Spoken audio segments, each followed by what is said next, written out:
तर आज आपण कुरकुरीत कोथिंबीर वडी बघणार आहोत। कोथिंबीर वडी तळूनही बिलकुलही तुम्हाला तेलकट दिसत नसेल। कमी तेलामध्ये खूप जास्त कुरकुरीत आतपर्यंत चांगली शिजलेली आहेत आणि खूप जास्त चविष्ट कोथिंबीर वडी तयार होते। त्याशिवाय असे रोल तुम्ही एकदा जर फ्रेश मध्ये एका हवाबंद डब्यामध्ये भरून ठेवले तरीही अगदी 5-6 दिवस जेव्हाही तुम्हाला वडी खायची इच्छा होईल फक्त ह्याचे तुकडे करा किंवा तुम्ही शॅलो फ्राय करून सुद्धा खाऊ शकता। रेसिपी फार इंटरेस्टिंग आहे, शेवटपर्यंत पहा आणि जर आवडली असेल तर नक्की लाईक करा। चला तर मग वेळ न घालवता रेसिपीला सुरुवात करूया। कुरकुरीत कोथिंबीर वडी बनवण्यासाठी इथे आपण मध्यम आकाराची जुडी स्वच्छ धुवून घेतली आहे। त्याला छान साफ करून घेतली आणि बारीक अशी चिरून घेतली। तर इथे एक वाडगं भरून किंवा ही एक वाटी भरून आपण इथे बारीक चिरलेली कोथिंबीर घेतली। आता आपल्याला पीठ भिजवायचं आहे, त्यासाठी इथे आपण एक मोठंसं वाडगं घेतलं आहे। तुम्ही परत सुद्धा घेऊ शकता। एक वाटी बारीक चिरलेली कोथिंबीर आपण घालणार आहोत। एक वाटी जर तुमची बारीक चिरलेली कोथिंबीर असेल त्याला अर्धी वाटी आपण इथे चणा डाळ पीठ किंवा आपण बेसन म्हणतो ते घेतलेलं आहे। दाबून न घेता वरचे वर असेच हे अर्धी वाटी आपण बेसन पीठ घेतलेलं आहे। वजनी म्हणाल तर साधारणतः 200-250 इतकं हे दळलेलं बेसन पीठ आहे। आता हे बेसन पीठ बाजूला ठेवूया कारण ते आपल्याला नंतर वापरायचं आहे। तत्पूर्वी इथे आपण कोथिंबीर वडी इथे कुरकुरीत करण्यासाठी 3 चमचे भरून तांदळाचं पीठ घेतलेलं आहे। तांदळाचे पीठ घेतल्यामुळे कोथिंबीर वडी चांगली कुरकुरीत होतेच आणि चवीलाही छान लागते। तुमच्याकडे जर तांदळाचं पीठ नसेल तर कोणत्याही भाकरीचं पीठ 3 चमचे तुम्ही इथे वापरू शकता। आणि त्याचबरोबर इथे आपण अर्धा चमचा ओवा घेतलेला आहे आणि हाताने असं चांगला आपण क्रश करून घ्यायचा, म्हणजे बेसन पीठ असल्यामुळे अन्न पचायलाही मदत होईल। त्याचबरोबर इथे आपण 2 चमचे भरून पांढरे तीळ घेतलेले आहेत। पांढरे तीळ कोथिंबीरीला घातल्यामुळे एकतर ते चवीलाही छान लागतात, कोथिंबीर वडी कुरकुरीत आणि छान टेस्टी लागते। त्याचबरोबर इथे आपण अर्धा चमचा गरम मसाला घेतलेला आहे। गरम मसाला कसा तयार करायचा ह्याची रेसिपी ऑलरेडी माझ्या चॅनलवरती शेअर केलेली आहे, त्याची लिंक खाली डिस्क्रिप्शन बॉक्समध्ये दिलेली आहे। अर्धा चमचा इथे आपण हळद घेतलेली आहे। त्याचबरोबर इथे आपण 1 चमचा भरून तिखट घेतला आहे। साठवणीचं डेली तिखट तुम्ही तुमच्या घरात खात असाल ते 1 चमचा इथे तुम्ही वापरू शकता। त्याचबरोबर इथे आपण 1 ते 1.5 चमचा भरून आलं लसूण पेस्ट घेतलेली आहे। आलं लसूण पेस्ट जर नसेल तर 5-6 लसणाच्या पाकळ्या आणि छोटासा आल्याचा तुकडा तुम्ही किसून सुद्धा वापरू शकता। इथे आपण आलं लसूणची पेस्टच वापरलेली आहे। चवीपुरता घालायचं आहे मीठ। मीठ घालताना बेसनला सुद्धा पुरेल इतकं आपल्याला इथे मीठ घालायचं आहे। आता सगळ्यात पहिल्यांदा बेसन पीठ न घालता कोथिंबीरीमध्ये सगळे जिन्नस 1 मिनिटभर आपल्याला चांगलं चोळून घ्यायचं आहे। चोळून घेतल्यामुळे कोथिंबीरीमध्ये सगळे हे फ्लेवर्स किंवा मसाले चांगले मुरले जातात आणि कोथिंबीरमध्ये स्वतःचा एक ओलावा असतो। असं हे चोळून घेतल्यामुळे सगळा ओलावा बाहेर येतो आणि त्यानुसार आपण बेसन पीठ यामध्ये घालणार आहोत। तर इथे साधारणतः 1 मिनिटभर चांगलं चोळून घेतले, तुम्ही इथे बघू शकता। याला चांगला असा बाइंडिंग आलेला आहे, थोडासा ओलावा आलेला आहे, म्हणजे कोथिंबीर चांगला चोळून घेतल्यामुळे पाणी सुटलेलं आहे। आता यामध्ये आपण बेसन पीठ घालणार आहोत। पीठ जर तुम्ही अर्धी वाटी घेतली असेल तरी त्यातलं थोडंसं घालायचं आहे। आता ह्यामध्ये जसं लागेल तसं घालायचं आहे। तुम्हाला जर बेसन पीठ चालत नसेल तर याऐवजी तुम्ही इथे मुगाचं पीठ घालू शकता। नॉर्मली चणा डाळ जशी आपण दळणीवर दळून आणतो अगदी त्याच पद्धतीने अगदी बारीक पीठ त्याचं सुद्धा दळून आणायचं आहे। आता इथे आपण अर्धा पेला पाणी घेतलेलं आहे। याला थोडं थोडं पाणी घालून आपण सेमी घट्ट असं याचा गोळा करून घेणार आहोत। प्रत्येकाच्या बेसन पिठाच्या क्वालिटी थोडीशी वेगळी असू शकते आणि थोडं कमी जास्त पाणी तुम्हाला लागू शकतं। अर्धा पेला पाणी आपण या पिठाला मळण्यासाठी वापरलेलं आहे। बाकी सगळं उरलेलं बेसन पीठ म्हणजे अर्धी वाटी बेसन पीठ इथं वापरलेलं आहे आणि पुन्हा आपण थोडं थोडं पाणी घालून असा हा सेमी घट्ट गोळा बनवून घेतलाय।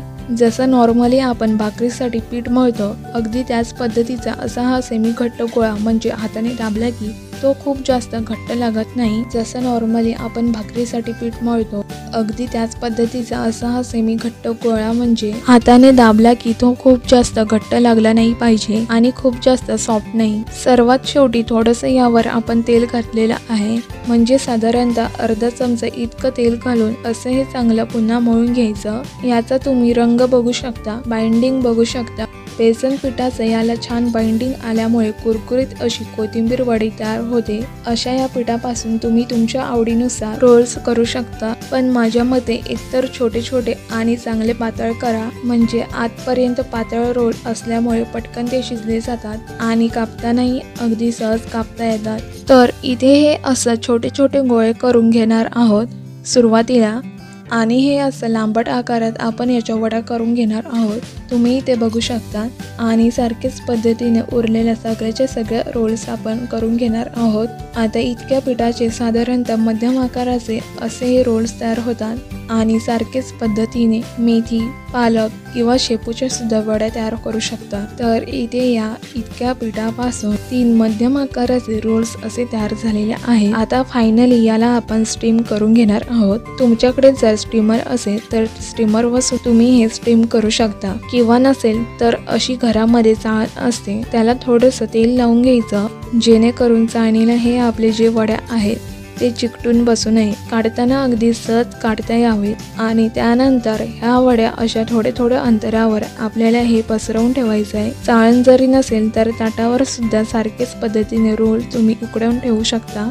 चाळण जरी नसेल तर ताटावर सुद्धा सारखेच पद्धतीने रोल तुम्ही उकडवून घेऊ शकता।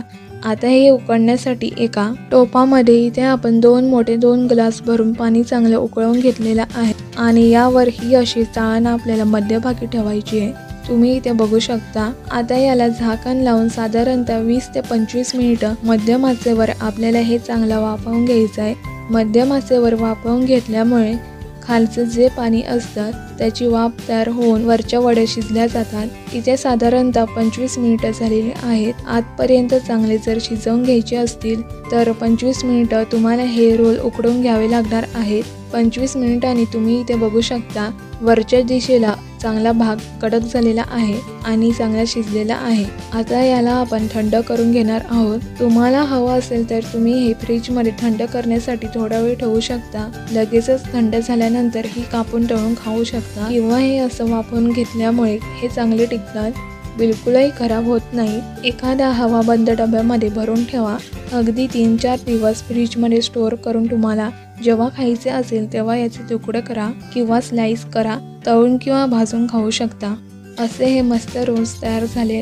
ह्यातला एक रोल आपण कापून तळून घेणार आहोत, तुम्हाला दाखवते।